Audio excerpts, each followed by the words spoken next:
तने जनता लोग नया नया फेस देखे के चाहेला। फिर वह कहतनी कि फिर जनता लोग अगर मांग करी तो फिर हमनी के जीतम सन कह के तो कार्यकाल देखाम सर कह के, लेकिन इस सीट ना छोड़े हम लोग देख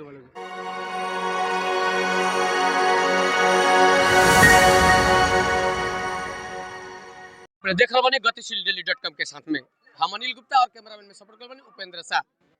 फरक फरक विषय वस्तु लेकर फरक फरक काम में पहुंचनी गतिशील डेली.com के साथ में हम अनिल गुप्ता। आज पहुंचल बनी परसौनी गांव पालिका के वार्ड नंबर 4 में बनी दलित बस्ती टोल में बनी। पूर्व वार्ड अध्यक्ष भी बहुत भाग्य संजोग से भेटाइल बनी, वहां से बेजमी के बातचीत कैलाम। जीते नहीं लोग भेंट ना करें लोग, आज देखिए कितना संजोग से पूर्व वार्ड अध्यक्ष लोसपा पार्टी से निर्वाचित भैरनी आनंद गुप्ता जी से हमें सांदर्भिक बातचीत कैलाम। का विकास कैनी, कितना भ्रष्टाचार भइल, भ्रष्ट होके के पड़ल। नमस्ते मुखिया जी, धन्यवाद। स्वागत बा गतिशील डेली.com में। बहुत बहुत धन्यवाद बा अपने के, अपना संपूर्ण टीम के।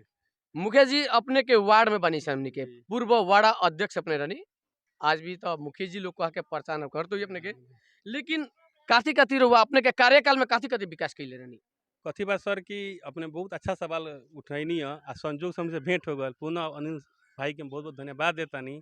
आई जो सवाल पूछतानी वो हमरा लिए गर्व के बात बा। पुनः हम बात के हम जवाब देते हुए हम कहें कि हमरा से भी बेटर आ हमरा से भी अच्छा यहाँ जनता से पूछे के चाहिए कि आनंद जी का कोई नहीं, हम तो अपन बड़ाई करबे करें, पर जनता यहाँ के रियलिटी चीज का बा, हकीकत का बा अपने पूछेम शोधेम आ जनता है कोई जौने विश्वास करेम, हमार बात विश्वास रहुआ ना करेम। सर्वप्रथम हम ई कहें कि हमनी के 2074 के स्थानीय चार हमनी के प्रथम वार्ड अध्यक्ष जीत के अनी सन, ओकर व्यवस्थापन नया रहे, हमनी के नया रहनी सन, संरचना नया रहे, सब कुछ नया रहे, ओमे हमनी जीत के अनी सन। जीतला के बाद में हमनी के 20 साल तक स्थानीय सरकार ना रहे, 20 साल तक हमनी कोनो यहाँ किस्म के विकास ना भय रहे, एकदम हमनी के विकास की गति एकदम कम रहे। हमनी जीत के अला पर अपन व्यवस्था कैनी सन, बैठे सैठे के व्यवस्था कैनी सन, ऊपर से हमने विकास में शुरू कैनी सन। ये जो रोड देखतानी अपने ये हम स्कूल में पढ़ल बानी, जौन स्कूल अपने बात श्री नेहरा माध्यमिक स्कूल, स्कूल में हम ही पढ़ल बानी। जब पानी पड़ जाए नू तो हाथ में चप्पल लेके आ स्कूल में जायल जाए, ई अवस्था रही रोड के। जितला के बाद में 20 लाख रुपया गाँव पालिका से या 50 रुपया माननीय सोनल जी के बजट से 70 लाख रुपया लगा के ये रोड एकदम कंप्लीट कैनी।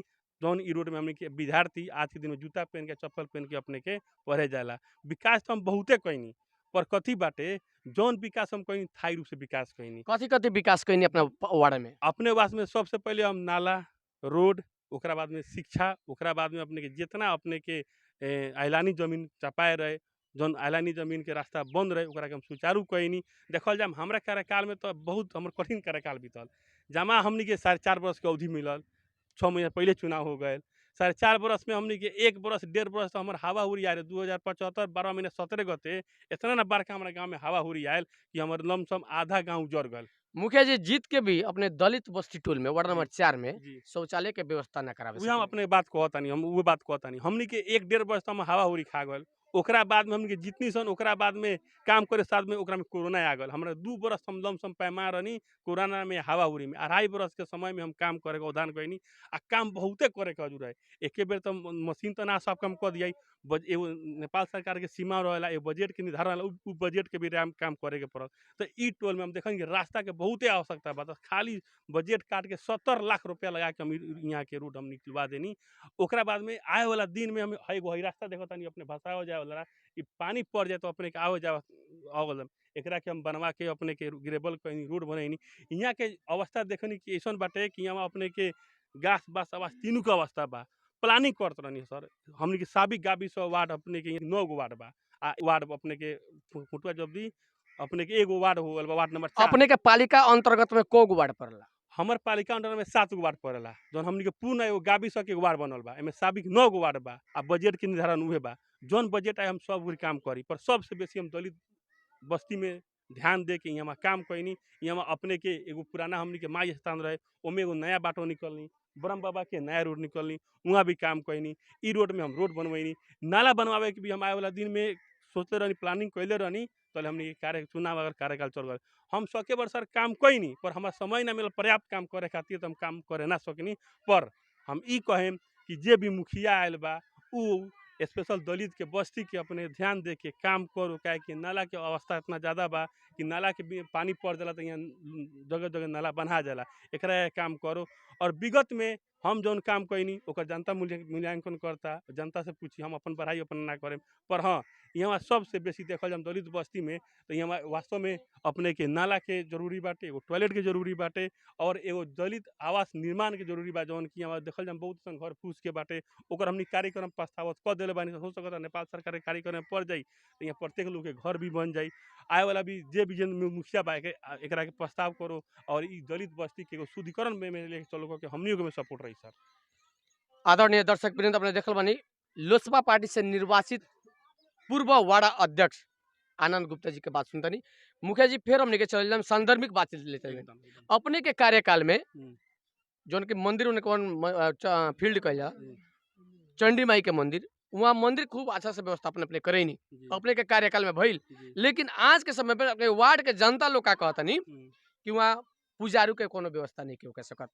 कारोबार जीते वही समय में पुजारी के मठ मंदिर के सड़क नाला के व्यवस्थापन कराएम कि अपने प्रत्याशी बनी तभी भी रोबा ध्यान देम लोग। एकदम निमन बात बहादुर, वो हम हारी चाहे जीती जनता के काम में समर्पित बानी, जितना करेम। जौन चंडी माई के मंदिर के बात कहनी है ओमे कुछ जमीन भी बा, उ जमीन लोग जे मंदिर में लेबा जमीन देले भी बा, उ जमीन को में अन्न जाएला उसे बाबा के अपन सेवा पूजा होकेला। ठीक बा, वहाँ के जौन घटेला हमनी कलन जौन सहयोग करे नहीं सन, पर कथी बा कि उ जमीन लाख हमनी के बार बार हम रहनी तब से प्रयास करता एगो समिति बन जाओ आ कितना जमीन बा यकीन हो जाओ, ओकरा के कहीं रख दिया ओकर बाली से चल जाओ। पर उ समिति विभिन्न कारण से बने ना सकल, अभी भी प्रयास बा कि बन जाई नु तो ओकरे संपत्ति से मुठिया संचालन हो जाई। हमनी के प्रयास नहीं बानी सन और में लागल ही बानी सन। पर एक और बात कथी कम सर, चंडी जो जौन कहनी है चंडी माई फील्ड अपने के भी हमर बनावल हुआ लोग हक के जियान कर देते रहे, उस फील्ड हम ही बनेल बानी। अभी के देखे तो पूरा एंगे पानी लागल बा, लोग घास करता बैठता पर नहीं के गत ओमे एगो नया रास्ता भी हम निकाल देनी। काम तो सर कोई नहीं, पर कथी बा कि हमारे समय कम मिला चलते पूर्ण से व्यवस्थित करे ना सकनी। यहाँ की हमनी के अब पहले पहले हम भी नया रहनी, बड़ा जीत रहनी, संरचना भी नया रहे, व्यवस्था भी नया रहे। ओकरा बाद में हमारा अवधि में इतना ना ज़्यादा कबे कहनी है कि तकलीफ दुख हो गए कि हम ओकरा करते करते पर इतना करते हुए हम अपना बजट के 1 रुपया फ्रीज होके ना देनी। बरू की गाँव पालिका से ले आके, प्रदेश से ले आके, केंद्र से ले आके हम काम भी कहनी, उतना बावजूद हम काम करके जनता के खुश रखनी। पर कथी करल जाम, सब तक काम एक बेर ना हो सकल, नियंत्रण करेला प्रक्रिया 20 बरस से विकास ना होगल चीज एक बेर तो फर्स्ट से ना हो सकल जाए। वास्तव में कहम तो दलित बस्ती ला स्पेशल पैकेज होके पड़ल, उ हमरा दिमाग में रहलक ऊपर वाला रहनी है, पर हमनी के निवाचित ना हो सकनी सन, काम ना हो सकल। जे भी व्यक्ति बा एकरा के ध्यान में रख के अगर काम करी तो यहाँ के भी जनता खुशी संपन्न निमन से रही। पर एक और अनिल जी अपने से बात करें कि मीडिया भी एगो सरकार के चौथो अंग हुए, वो किस्म के अपने भूमिका खेल के जनता के संदर्भिक बात सुन के हमरा में कमी कमजोरी बात हमरा के भी कहीं जे यहाँ के निवाचित व्यक्ति बाटे ओकरा से भी सवाल पूछी। देखल जाए ये सवाल में अपने कहें कि हमरे काल में एगो अपने के एक करोड़ के लागत में अपने को सिंचाई भल बा, हमने के ये अपने के कहल जाम तो एगो सरई पोखरी में आज 1 साल हो गल बोरिंग निर्माण हो भैला हो गल, पर में से पानी निकलत नहीं के। हमनी के भी धारणा कोगबे कनीसन तो होई शुरू होई तो हम कहते जौन सर समय के बाद अपने के भी जनता लेके बात अपने के पुगा देवे के पड़ल, सही चीज के बता देवे के पड़ल। क्या कि देश निर्माण में और विकास में सबसे बड़का भूमिका पत्रकार के होकेला। हमें लगता है कि अपने ई बात के अच्छा से बुझतानी घूमतानी, सही तरीका के प्रशंसन कर सकतानी, सही तरीका से बोल सकतानी और जनता के बात सरकार के सुना सकतानी, जनता के सुना सकतानी। हजूर मुखिया जी, गतिशील डेली.com के साथ में हमने के अपने बहुत बिजी और व्यस्त में रहकर बहुत भाग्य संजोग से रुआ बैठा गई नहीं है और अंत में गतिशील डेली.com के साथ में अपन पालिक अपने वार्ड के जनता के का विश्वास देम और का कहे के चाहता नहीं। हम ये कहें पुनः हम अब अनिल जी से गतिशील हमने टेलीकॉम से अचानक भेंट भल कर हम खुद खुशी बानी कि अपन बात रखे के पड़ल। पुनः ई गतिशील अपने के आए वाला दिन में उन्तर प्रगति हो अपने के भी आए वाला दिन में पूरा हमने के मध्य प्रदेश एगो देश ही छीन होकर अपने के अगिन शुभकामना देता अनिल भाई।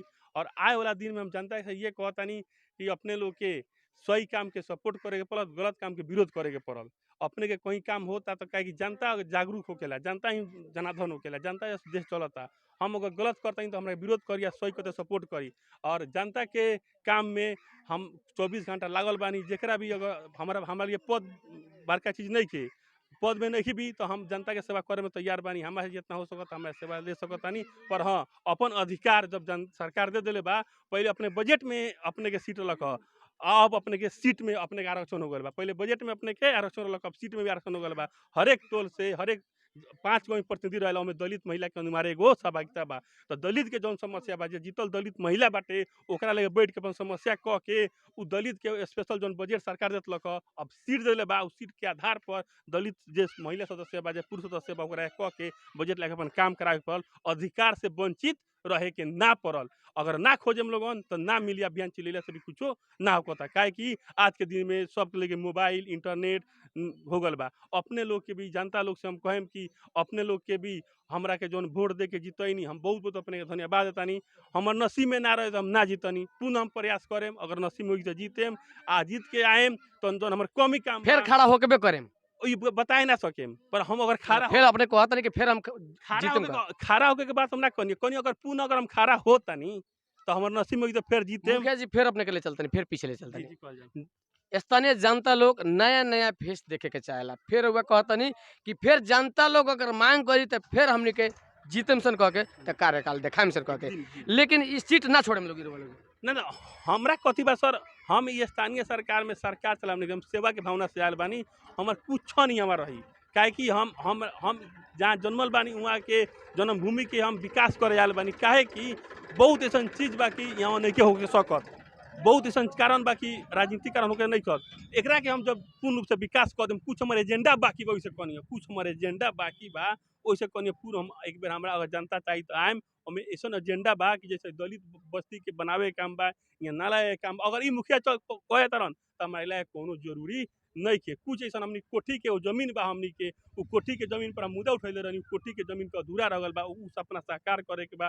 चंडी माई फील्ड के स्टेडियम बनावे के बाटे, एगो हमनी के डबरी पोखरी बा ओकरा शुद्धिकरण पोखरा बनावे के बाटे, इत्यादि काम बा। एगो हमनी के जनी शहरी पोखरी बा एकरा के पूर्ण रूप से एगो औद्योगिक क्षेत्र में लाइन बनावे के बा। ई काम करे खातिर आवतनी, अब मुखिया करे नहीं की आवत। अगर ई कार्यकाल में ई मुखिया जी कहे तरन कि केहू कहे तरन तो हमरा मुखिया के जरूरी नहीं के। हम अपन मुखिया छोड़ के हम अपना काम में लागे। पर ई नहीं होत, जनता डिमांड करी तब आएम। हम अपना मने ना आएम। जनता कोई के अनंत कुमार गुप्ता के जरूरी बा तो अनंत कुमार गुप्ता अइहन, तो अनंत कुमार गुप्ता के राजनीति करल कोनो जरूरी नहीं के। सेवा करे के बाद बिना पद पर रह के भी सेवा करेम, उतना भगवान हमें कैपेसिटी देले बारन। चलिए अपने से विदा लेता नहीं, नमस्ते। धन्यवाद अनिल जी। आदरणीय दर्शकबिन, अभी निर्वाचित परसौनी गांव पालिका वार्ड नंबर 4 के वार्ड अध्यक्ष याकूब अंसारी जी के जोड़े के प्रयास करम के याकूब अंसारी जी के भूमिका का रहल बा अपने के वार्ड के प्रति। धन्यवाद।